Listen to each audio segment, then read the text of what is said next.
Well, the first day of talks here in Bonn, Germany, opened with rather stark words of warning from the UN Climate and Environment Agency, saying that 2017 is on track to become one of the hottest years in the industrialized ages, which basically means what we've been doing so far just clearly is not enough. The Paris Accord aims, of course, to raise temperatures by only 2% by the end of the century, 2% above pre-industrialized levels. However, a lot of analysts are saying, A, that's too ambitious, or we need to do a lot more than that if we're going to see some substantial change on our planet.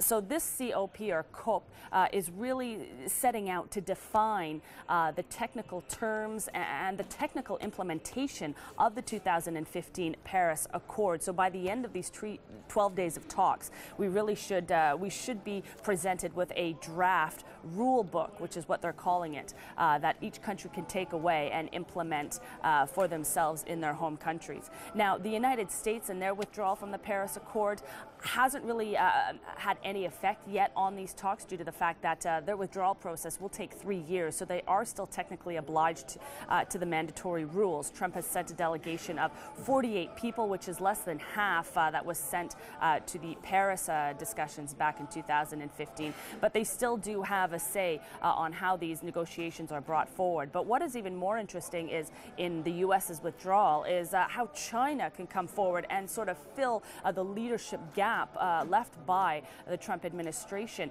Chinese President Xi Jinping has said that China is ready to take on the driver's seat of international climate change negotiations. So we very much could see China really stepping up to the helm here in these discussions and taking climate change in general and environmental policies leading through example. We are expecting China to make a rather large announcement of a national carbon trading scheme during these 12 days of talks. So it could be very, very interesting, especially from the perspective of China here in Bonn, Germany. Natalie Carney for CGTN in Bonn, Germany.